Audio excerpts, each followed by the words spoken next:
Subscribe channel Truth.id dan aktifkan lonceng notifikasi untuk mendapatkan informasi seputar live streaming dan video khotbah terbaru. Posisi tombol subscribe berada di kanan atas channel kami dan jangan lupa nyalakan loncengnya.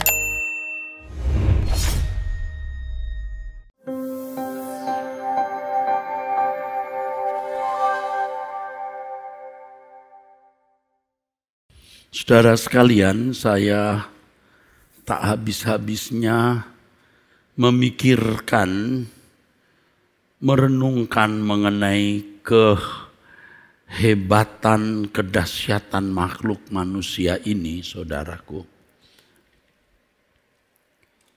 Bagaimana Allah dalam kedaulatannya dan dalam kerelaannya memberi ruang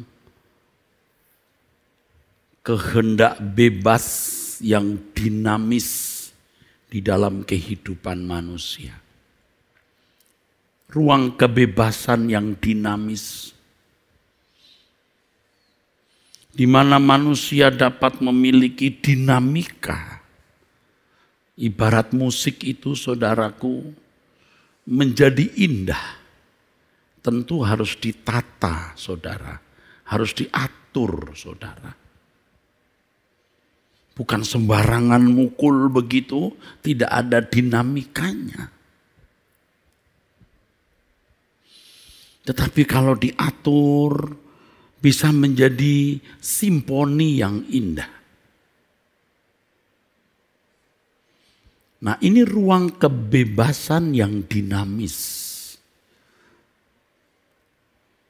Kalau manusia memiliki persekutuan yang benar dengan Allah, ia bisa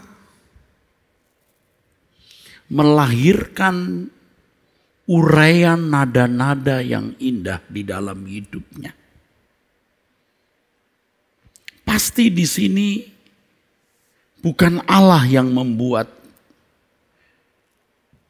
pilihan not ke not, tapi manusia itu. Yang karenanya manusia diberi Tuhan kecerdasan. Yang karenanya manusia diberi Tuhan perasaan. Ini logika yang bisa melahirkan kehendak. Nah, manusia bisa memainkan kehendaknya.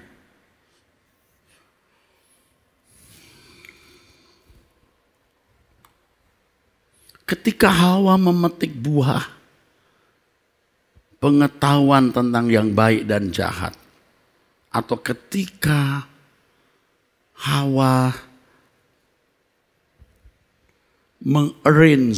menyusun nada yang salah,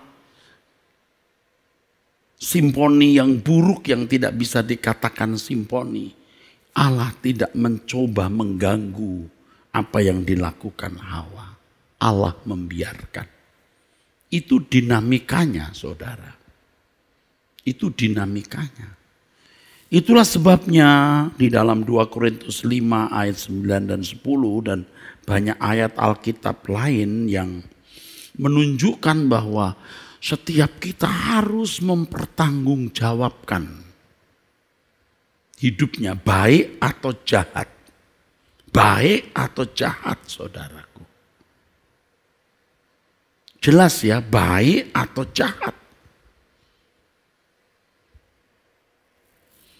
Tentu Allah di dalam dan melalui Roh Kudus menuntun individu.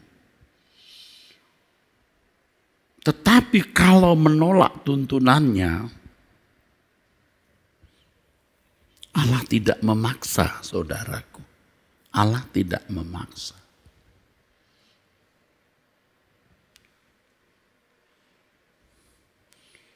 Dinamika. Seperti lagu yang tadi dinyanyikan itu. Tuhan tolong. Dinamikanya begitu.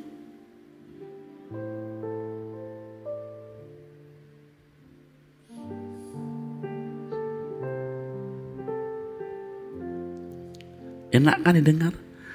Tuhan tolong ingatkan ku terus. Gimana kalau begini? Tuhan tolong ingatkan ku terus. Kacau enggak? Tuhan tolong ingatkan ku terus. Coba apakah bisa diiringi musik? Saya tidak bisa memberikan contoh kecuali ada piano di sini. Coba pianonya dipukul sembarangan, Jabes. Bukan begitu, itu masih ada bagusnya itu. Asal aja gitu sembarang. Itu coba lagi yang lebih brengsek lagi.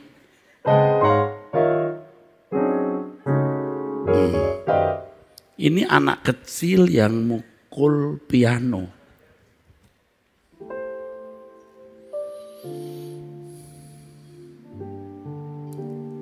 Coba lagi ya, yang berantakan, seberantakan mungkin coba.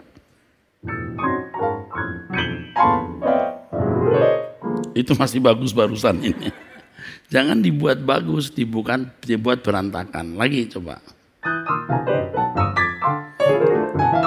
Nah, ini Tom dan Jerry. Tom mengejar Jerry itu begini. Terus sekarang yang bagus lagu tadi.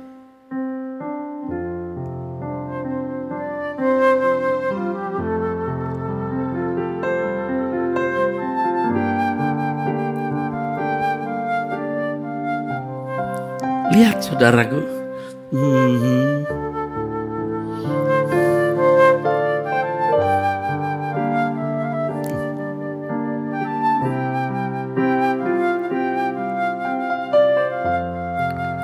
Anda tahu nggak kalau ngarang lagu itu ada barnya. Kalau 4/4 ada 4 bar. Kalau tidak pas, itu nanti ada yang tidak beres.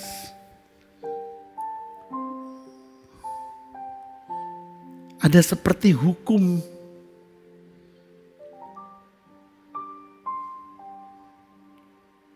Kadang-kadang kalau dari do ke mi bagus gitu. Kalau dari do ke si tinggi kok gak enak ya. Ada tatanan.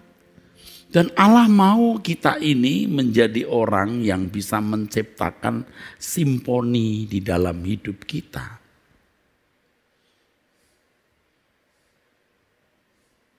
Dan betapa hebatnya manusia itu.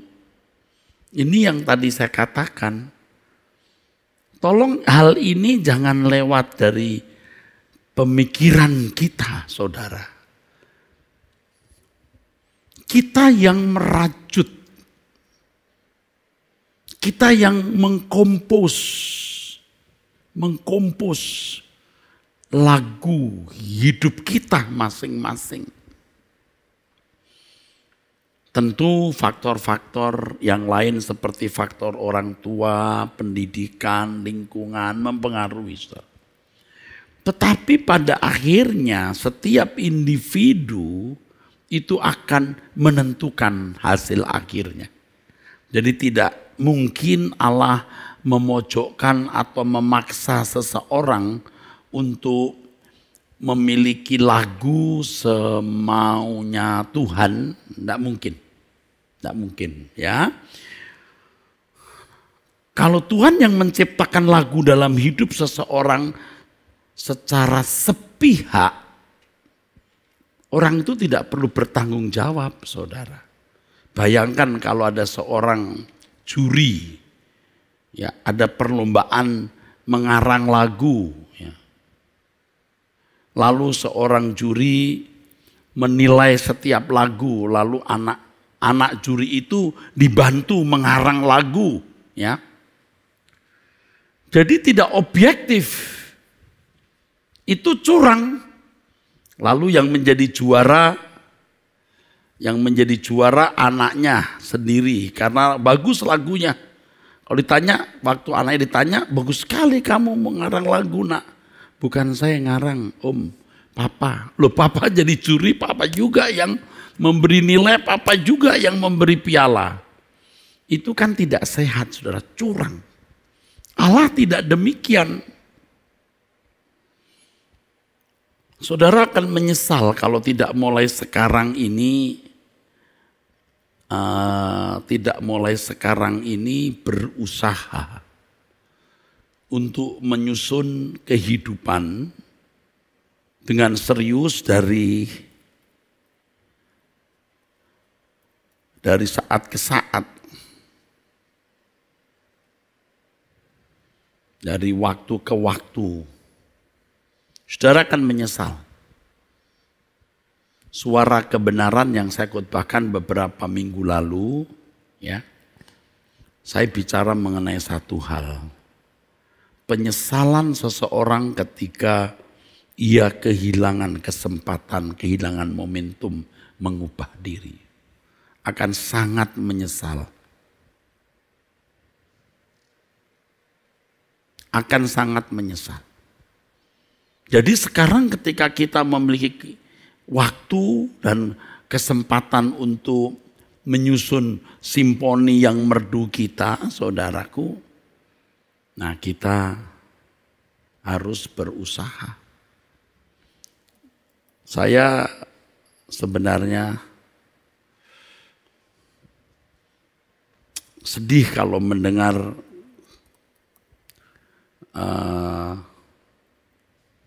orang mengajarkan seakan-akan Allah menentukan seseorang selamat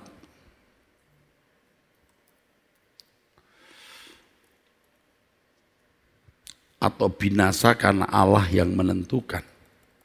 Wah, itu benar-benar merusak, saudaraku. Karena Tuhan tidak begitu. Lalu tidak ada usaha dari individu untuk membangun dirinya menjadi simfoni yang indah di dalam hidupnya. Nah, ini dinamika yang luar biasa dalam kehidupan insan. Disinilah letak tanggung jawab manusia di dalam kebebasan tersebut.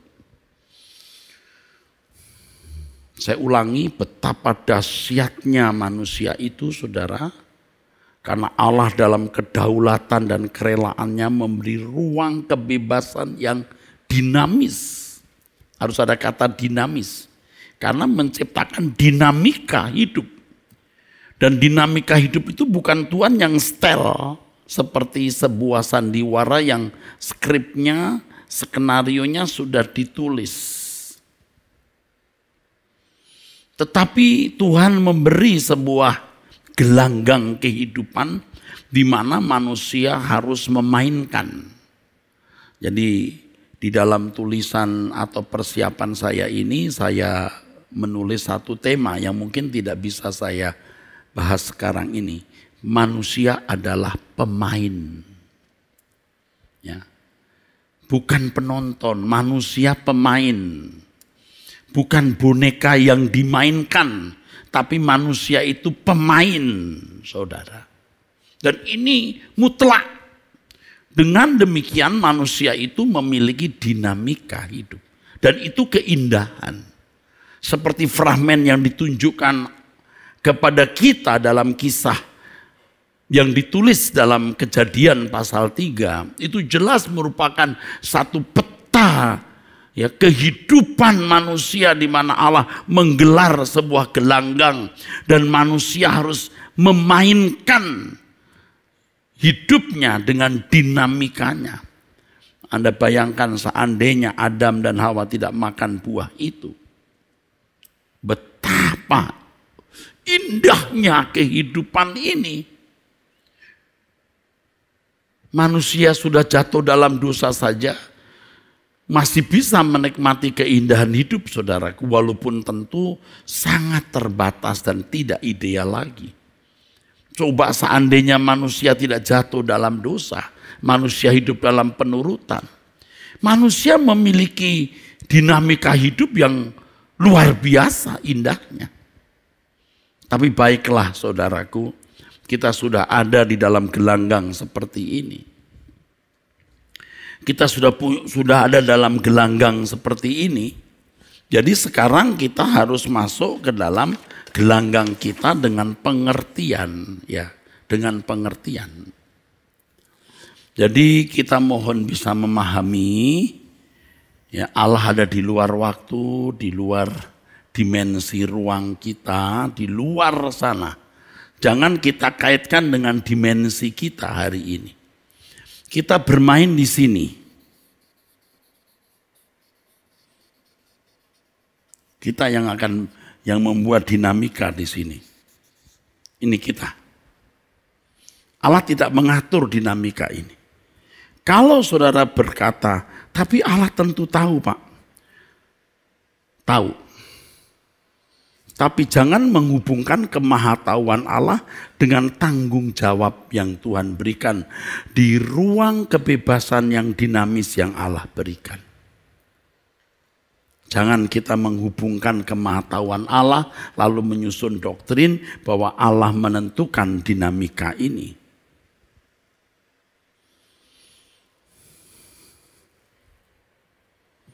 Jadi manusia memiliki kebebasan dan Allah di dalam integritasnya yang sempurna tidak berintervensi di dalamnya.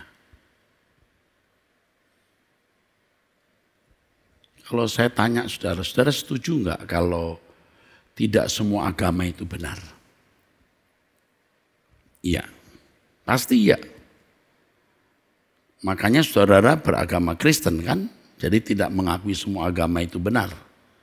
Namun sebagai manusia beradab kita memberi ruang kesempatan orang lain meyakini yang dianggap benar oleh mereka. Dan kita menghargai, tidak menghambat. Ya. Pertanyaan kedua, saudara pasti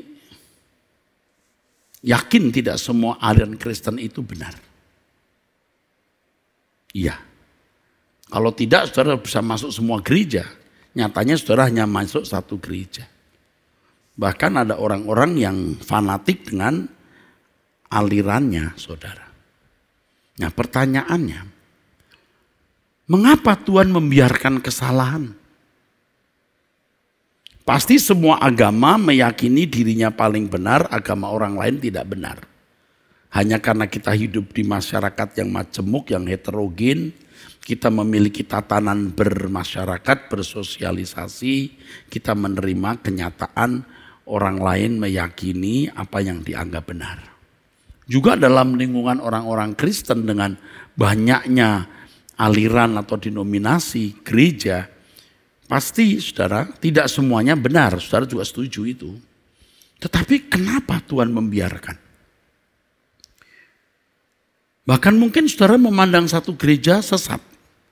Tapi nyatanya ia punya umur gereja ini ratusan tahun bahkan ribuan tahun. Lalu di mana letak Tuhan? Karena Tuhan memberi ruang kebebasan itu, saudara. Sama seperti ketika saudara hidup sembarangan, saudara tidak hidup di dalam kekudusan dan kesucian, lalu Tuhan seperti membiarkan saudara. Saya percaya tidak membiarkan total. Artinya Tuhan pasti mengingatkan, menegur sekali, 2 kali, 3 kali. Akhirnya membiarkan. Dan kemudian saudara harus menuai apa yang saudara tabur itu. Menuai apa yang saudara tabur itu. Lalu mungkin ada yang ngomel, kenapa Tuhan waktu saya berbuat salah itu Tuhan tidak larang saya. Tuhan hentikan begitu. Misalnya begini saudara. Baru-baru ini kita mendengar ada pelacuran online. Nah, saya tidak tahu bagaimana orang bisa jual beli begitu saudara ya. Ternyata dia terkena HIV. Nah sekarang harus menuai nih kena HIV karena berhubungan dengan wanita atau pria yang terinfeksi HIV. Kenapa Tuhan waktu itu, waktu aku mengendarai kendaraan menuju tempat tersebut, Tuhan gak bikin tabrakan? Gak bisa. Kecuali saudara punya komitmen yang sungguh-sungguh dengan Tuhan ya. Tuhan, aku mau hidup suci, aku mau taat. Nah, biasanya orang-orang seperti ini bisa mendapat hajaran yang khusus. Ya, bisa mendapat ajaran yang khusus biasanya, tapi belum tentu juga karena sikap hati manusia tidak terbaca, saudara. Tuhan yang tahu. Ya, kalau orang punya komitmennya benar dan Allah menilai, oh baik, nanti aku kerjain kamu. Waktu kamu mau bikin salah, aku hajar habis supaya tidak terjadi kesalahan itu. Itu pun juga kecil kemungkinan menurut saya. Ya, Tuhan seperti membiarkan saudara. Lalu ketika saudara sudah harus menuai apa yang saudara tabur, saudara mau marah, tidak bisa. Kenapa Tuhan biarkan? Nah ini dinamika hidup itu seperti itu saudara. Tapi sebaliknya ketika kita mengambil keputusan untuk hidup suci, menyenangkan Tuhan, menolong sesama, bertumbuh menjadi sempurna, mengenakan kodrat ilahi, Tuhan juga tidak melarang. Dan Tuhan juga tidak membuat tindakan-tindakan yang ajaib gitu. Enggak, ada tatanan juga untuk bisa mencapai kesucian, kekudusan dan mengenakan kodrat ilahi. Ada tatanan. Pilihan dan keputusan yang dapat dilakukan manusia itu dari dirinya sendiri. Hasil pertimbangan nalar atau rasio yang dimilikinya. Adapun kemampuan manusia mempertimbangkan sesuatu yang menghasilkan sebuah keputusan dan pilihan tergantung kemampuan berpikirnya. Saya tidak bicara soal kemampuan secara intelek. Tetapi saya bicara mengenai spiritual, secara rohani. Adapun kemampuan berpikir atau berlogika yang dimiliki seseorang sangat ditentukan oleh apa yang masuk ke dalam pikirannya. Jadi betapa besar peran dari kebenaran firman yang saudara dengar ini. Orang yang pikirannya sehat membuat dirinya selamat. Nah sehatnya pikiran ini saudara tidak bisa dibangun dalam satu hari. Itu luar biasa. Kebenaran itu paralel seperti fisik kita ini tidak bisa dibangun dalam satu hari untuk sehat. Bahkan orang sakit pun juga kadang-kadang ada simptom atau gejala-gejalanya. Nggak langsung jebret sehari stroke, nggak bisa. Dari pola makan, pola hidup yang tidak baik, baru stroke. Gagal ginjal itu tidak dalam satu hari gagal ginjal, kecuali kecelakaan ginjalnya rusak. Tentu lewat tahapan-tahapan. Jadi kemampuan berpikir atau berlogika yang dimiliki seseorang ditentukan oleh apa yang masuk ke dalam pikirannya. Kalau kita tidak mengakui fakta ini berarti menjadi mistis atau berpikir secara ya tidak sehat. Makanya kalau saudara berpikir manusia itu bisa diatur oleh faktor-faktor di luar dirinya yang membuat ia tidak bisa menggunakan atau mengenakan kebebasan secara proporsional, itu mistik. Itu mistik. Kalau saya mengajarkan bahwa kelahiran baru itu bukan mistik, itu natural dari mendengar firman, diproses sampai kelahiran baru. Respon orang itu yang akan menentukan dia lahir baru atau tidak. Iman datang dari pendengaran oleh firman. Kalau kita membaca Alkitab pada kata iman, itu harus betul-betul kita strictly atau ketat untuk memperhatikan lokasi di mana ayat itu berada. Kalau Tuhan Yesus berkata, besar ini iman perwira Kapernaum ini. Kata iman di situ tidak bisa disamakan dengan iman dalam kitab Yakobus, tidak sama dengan iman dalam kitab Roma. Katanya sama, pistis. Ya. Nah kalau iman datang dari pendengaran firman maksudnya apa? Nah, harus dilihat bahwa ternyata seseorang bisa memiliki penurutan terhadap kehendak Allah dari pengenalannya akan Allah dan bisa menuruti apa yang dia kehendaki itu tidak dalam satu hari, proses panjang. Nah, kalau orang berkata iman pun karena karunia, sudah saya pusing lihatnya.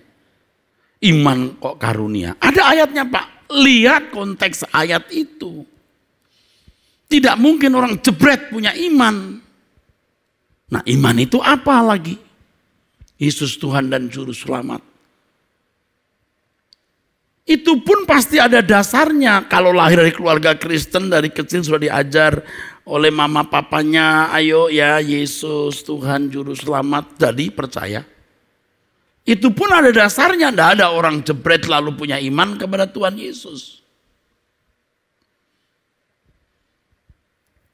Anda tidak bisa mengajak orang yang Anda baru kenal, yang ternyata dari kecil bukan orang Kristen untuk beriman kepada Yesus. Kalaupun dia berkata, percaya deh Yesus Juru Selamat, menyenangkan saudara saja. Jadi semua itu juga melalui sebuah tatanan. Jadi kalau seseorang tidak mengakui fakta ini, bahwa ada prosesnya, ya, bagaimana penggunaan logika, itu menjadi mistis atau berpikir secara supranatural seakan-akan tindakan manusia ditentukan oleh faktor yang bersifat adikodrati. Nah, kehendak bebas tidak ditempatkan secara proporsional di dalam hidup orang tersebut, saudaraku. Ya. Oleh sebab itu betapa besar peran pemberitaan firman Tuhan ini. Logika harus diisi ya. Logika pasti tersangkut dengan perasaan ya. Nah baru dia bisa mengenal Allah. Jadi mengenal Allah jangan hanya dari susunan sistematika teologi. Ya benar,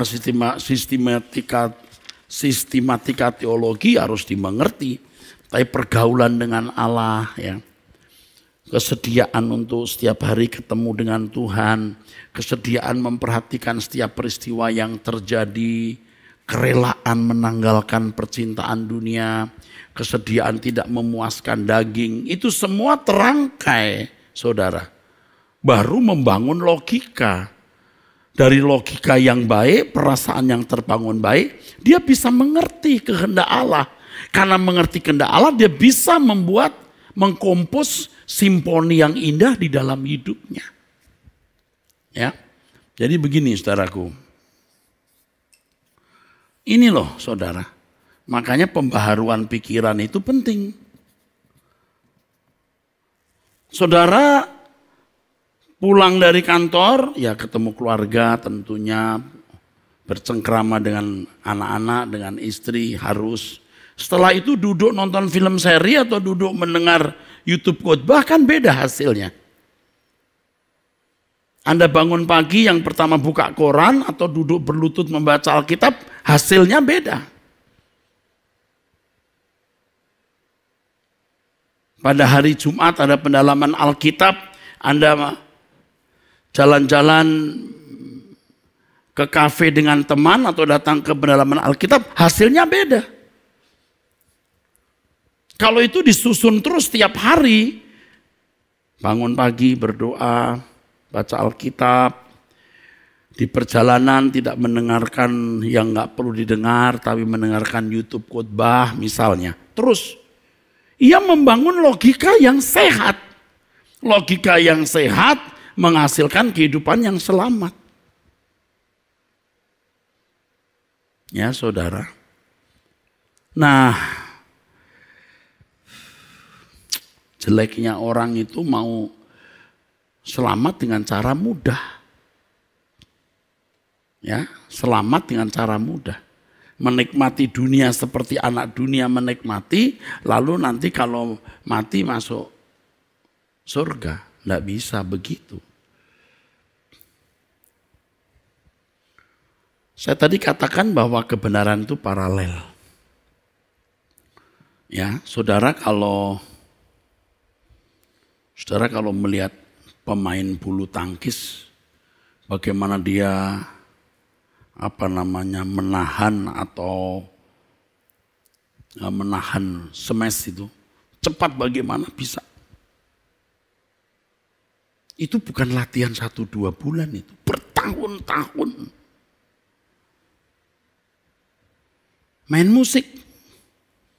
Ada dari kecil sudah belajar musik klasik, pop, belajar hari-harinya main musik. Ada orang 1 tahun belajar mati-matian, tetap tidak bisa mengimbangi yang dari kecil main klasik. Tidak mungkin bisa. Kenapa saya tahu? Ya saya ada di dunia itu, saudaraku. Tidak bisa, saudara. Kecermatan seseorang memperbaiki mesin, itu kalau sudah dilatih dari waktu ke waktu, dia baru dengar mesin mobil gini, karburatornya. Wah nggak sehat ini. Ini nggak langsam ini bensinnya. Tahu.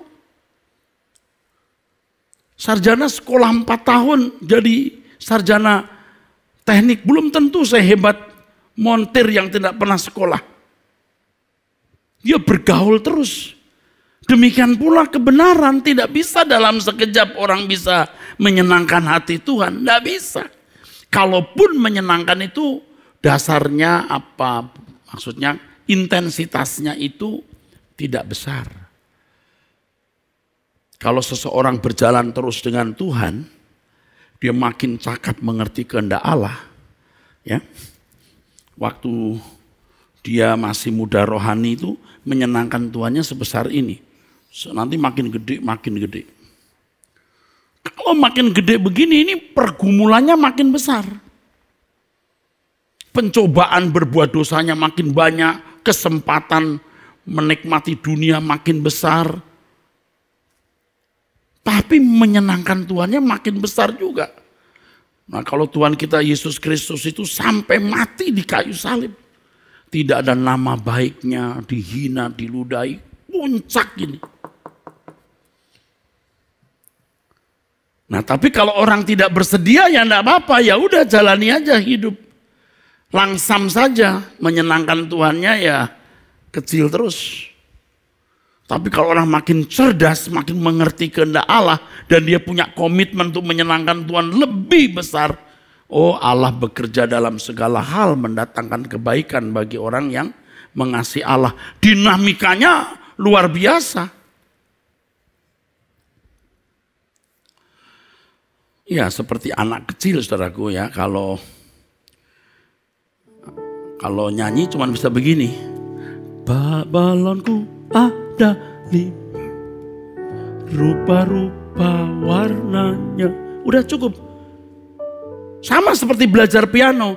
Tong ding ding, tang ding ding, do re di da do do do, tong ding ding, tang ding ding, dong ding dong dong dong. Udah menyenangkan itu. Papanya seneng.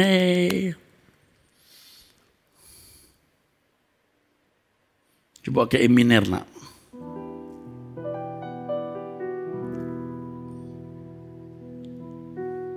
Atau ke A minor aja deh. Udah lain kan? Udah ruwet. Tapi dia sudah berlatih. Coba say lagi. Tong ding ding, tang ding ding, deng deng ding dang.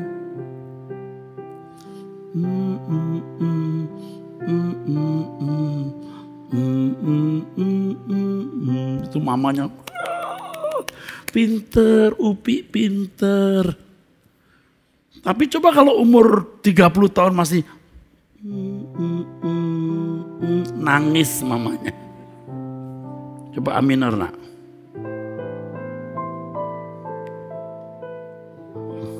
Kemanapun jiwaku ikut serta.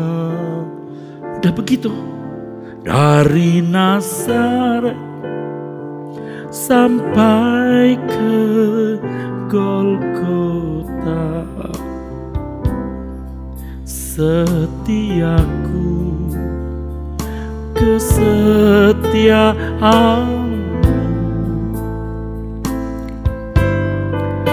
berpadu indah di hati Bapa. Beda sekali dengan yang tadi. Dang ding ding, dang ding ding, dang ding. Jauh.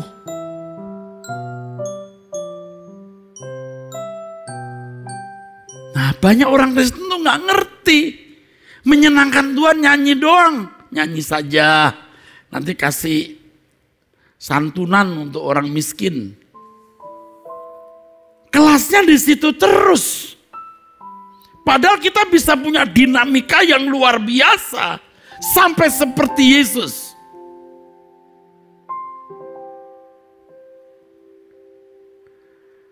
Apalagi kalau kecenderungan orang beragama yang berpikir mistis. Takdir, selesai. Takdir, kamu ditakdirkan begini. Ditakdirkan selamat. Nggak ada dinamikanya. Kalau masih ngotot bilang ada Pak, ya terserah situ. Nanti kita lihat saja hasil terakhir.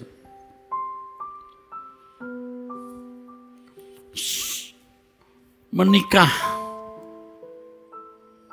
Lalu tidak bahagia, dia bilang takdir. Loh, kamu yang pilih dia. Ini dinamika hidupmu. Kenapa waktu kau pacaran baru 2 minggu minta kawin? Kamu lihat 2 tahun dulu orang ini bener enggak? Lagi pula umurmu masih muda, mestinya kamu belum waktunya menikah. Lalu setelah jadi miskin, salah pilih jodoh, berkata takdir. Nggak bisa. Itulah sebabnya mereka yang tidak memahami kebenaran yang murni berdasarkan Alkitab mengenai kehendak bebas, mengajarkan bahwa di balik kehendak manusia terdapat campur tangan Allah. Ini mistik ya. Dalam mempengaruhi, mengendalikan tindakan manusia itu. Dan ini harus diluruskan, ini salah. Ini keliru karena engkau menentukan nasibmu, engkau menentukan takdirmu. Allah membuat tatanannya dan menyiapkan semua perangkatnya. Mau sempurna seperti Bapa, ada korban Yesus di kayu salib. Makanya saya bicara mengenai keselamatan di luar Kristen, bukan luar Kristus. Maksudnya untuk menunjukkan kutub yang harus kita miliki. Apa kutubnya? Sempurna seperti Bapa. Dan untuk sampai tingkat itu saudara harus menggunakan kehendak bebas saudara secara maksimal. Kalau kehendak manusia, kehendak bebas manusia atau kehendak manusia dihubungkan dengan intervensi Allah di balik semua keputusan manusia itu, maka doktrin ini menjadi absurd, tidak masuk akal dan kacau sebenarnya. Perlu banyak tulisan, ilustrasi-ilustrasi, lalu harus ada terminologi, istilah-istilah teologianya sendiri untuk membangun doktrin itu. Tetapi implikasi konkretnya jadi tidak jelas.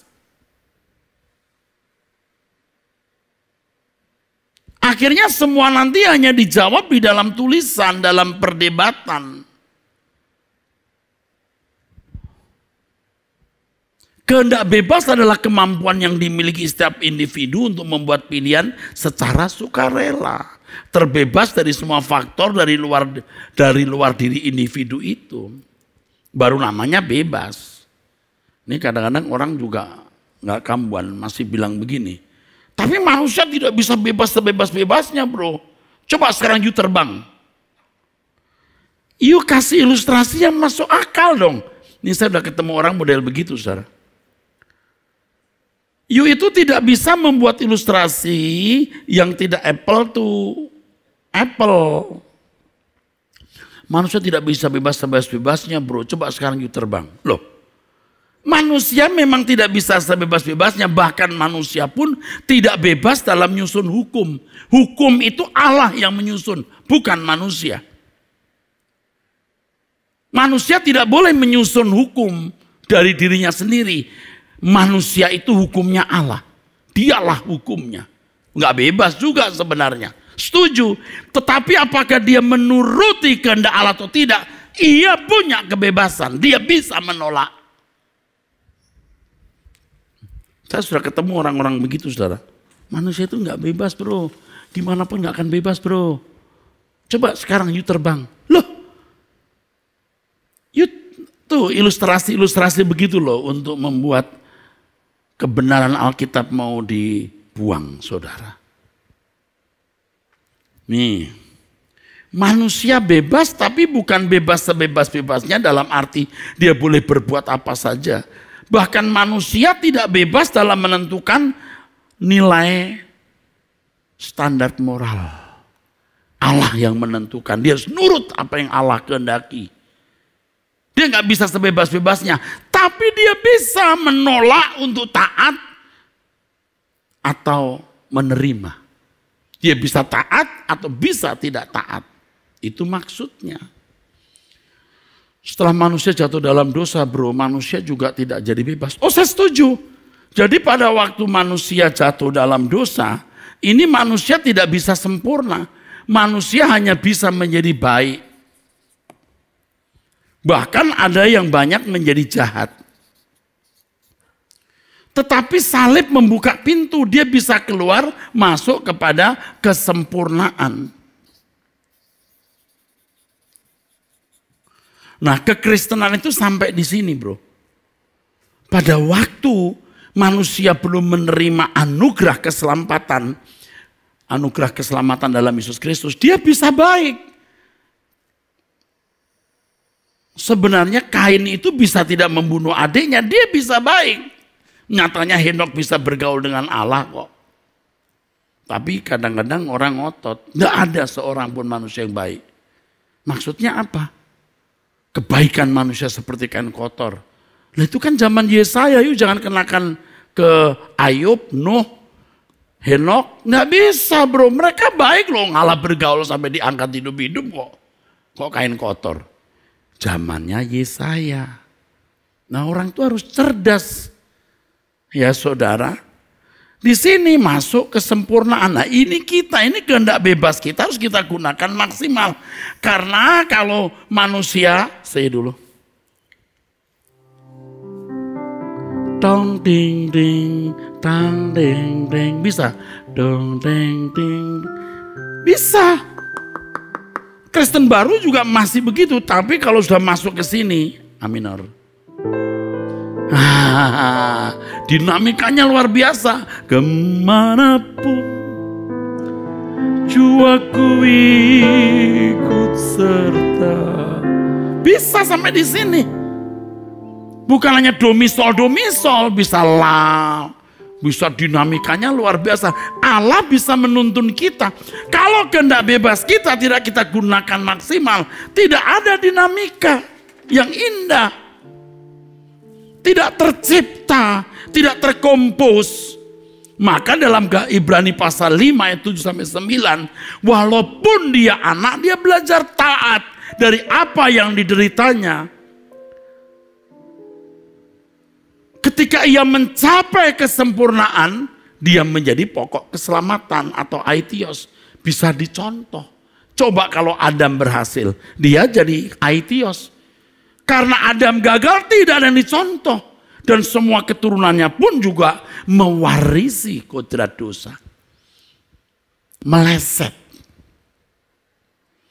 Nah, sekarang kita memiliki anugerah keselamatan dalam Yesus Kristus. Kita bisa menjadi seperti Yesus. Kita punya dinamika. Jadi kalau dikatakan sempurna seperti Yesus, itu kita bukan menyamai Tuhan Yesus. Tuhan Yesus punya irama sendiri. Dia punya lagu yang menyenangkan hati Bapa. Lagunya Yesus. Sesuai dengan keadaan Yesus Tuhan kita. Terbaik. Terbaik. Nilainya 100 sempurna. Saya juga mau nilainya 100. Tapi 100-nya Tuhan Yesus dengan 100-nya saya beda, bro. Lain. Seperti kelas 3 SMA punya nilai 100, 3 SMP punya nilai 100. 100-nya beda. Sesuai dengan soal yang diselesaikan, digarap, dihadapi oleh masing-masing siswa itu. Nah, saya juga punya soal. Saya harus bisa mempunyai satu simfoni, Saya juga harus punya simfoni sesuai dengan keadaan hidup saya. Simfoninya Tuhan Yesus, wah itu sempurna. Oh sempurna. Aku juga punya simfoni. Simfoniku juga indah. Didengar Bapa di surga itu indah.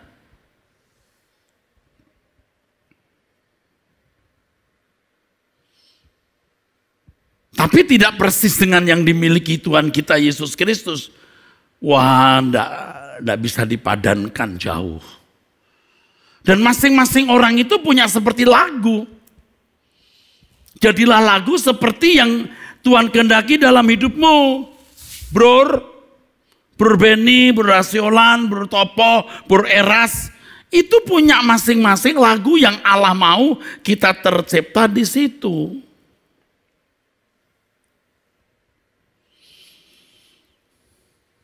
Sesuai dengan keadaan masing-masing kan beda. Mertua saya dengan mertuanya dia beda kok. Kasusnya juga beda. Pasangan hidupnya beda. Lingkungan hidupnya beda. Tetapi di lembar hidup masing-masing orang itu Tuhan mengajarkan lukisannya. Di lembar hari hidupku Kau ajarku lukis hatimu dengan ucapan dalam perbuatan seperti surat yang terbuka, bagaikan merdu simfoni menyentuh setiap pribadi,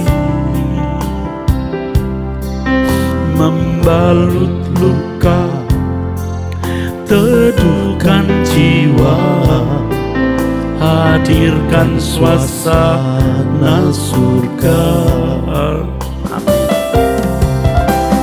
Jadikan ku pelangi indah di langit hidup sesamaku. Jadikan ku hujan berkat di ladang hidup sesamaku. Jadi masing-masing kita itu memiliki tempat yang berbeda, saudara. Tapi di tempat kita itu kita bisa menjadi lukisan Tuhan yang indah. Siapa yang melukis? Dirimu sendiri. Tapi Tuhan pasti mengajar.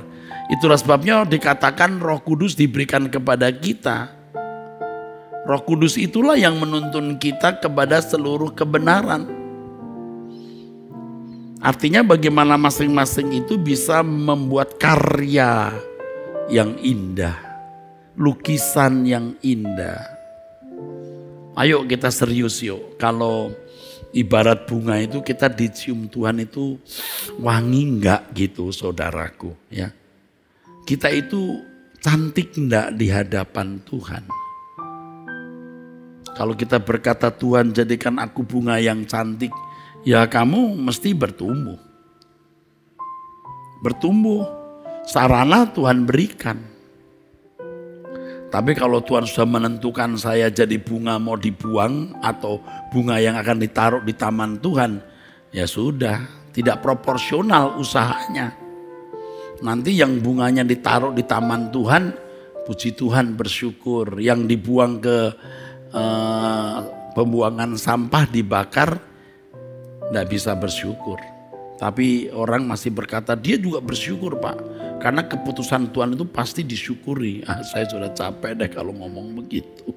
Bagaimana orang bisa bersyukur masuk neraka. Dan itu keadilan Tuhan. Saya tidak mengenal keadilan model begitu. Jadi hebat ya hidup ini, dinamikanya luar biasa. Setelah mendengar firman ini saudara buat apa? Itu dinamika hidupmu. Dan tentu saya berharap dengan pemberitaan firman yang saudara dengar terus melalui YouTube ini, saudara memiliki pikiran yang sehat, perasaan yang sehat.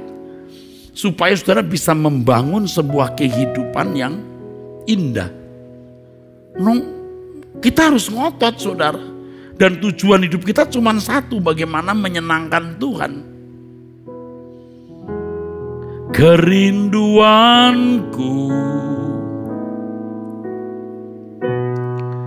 di hadapanmu,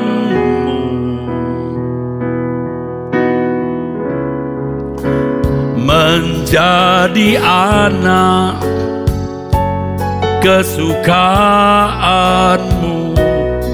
Bapa,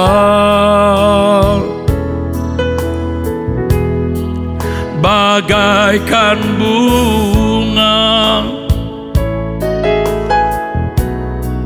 cantik mempesona,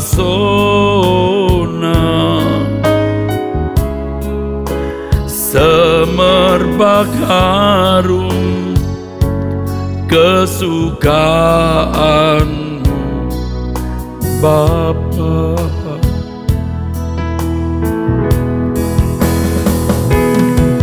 Dari tempat tinggi kau dapat melihat cintaku padamu yang ku dekap erat. Semua perbuatanku dan sikap hatiku catatan abadi di kitabmu yang tak terhapuskan, lukisan indah di hadapanmu Tuhan. Dari tempat tinggi kau dapat melihat cintaku padamu yang ku dekap erat. Semua perbuatanku dan sikap hatiku catatan abadi di kitabmu yang tak terhapuskan, lukisan indah di hadapanmu Tuhan. Dari tempat tinggi kau dapat melihat cintaku padamu yang ku dekap erat. Semua perbuatanku dan sikap hatiku catatan abadi di kitabmu yang tak terhapuskan, lukisan indah di hadapanmu Tuhan. Nah, karena dinamika seperti ini, kita semangat hidup. Tidak ada yang menyemangati hidup kita. Tidak ada yang menyemangati hidup kita, yang membuat hidup kita bergairah selain ini. Aku sedang mengkompos lagu yang indah. Dan satu kali ketika aku menutup mata, aku berdiri di hadapan pengadilan Tuhan. Aku persembahkan ini di hadapannya. Semua perbuatan dan sikap hatiku menjadi catatan abadi di kitab-Mu. Sikap hati kita, kita yang membentuk. Bukan siapa-siapa atau dunia membiarkan engkau dilukis. Tapi aku tidak mau dilukis oleh lukisan dunia. Aku mau dilukis oleh kebenaran Alkitab. Karenanya kusediakan waktuku belajar Alkitab. Kusediakan waktuku diam di kaki Tuhan. Karenanya aku tinggalkan hobi-hobiku yang dulu membelenggu hidupku. Sering kukatakan, aku memilih pulang. Aku memilih berkemas-kemas. Aku memilih berkemas-kemas. Dan itu ketetapan kita, itu kehendak bebas. Itu ruang kebebasan kita, di mana kita bisa berdinamika hidup. Ini prinsip penting, saudaraku. Jangan kita tidak mengertinya. Isi waktumu untuk belajar firman.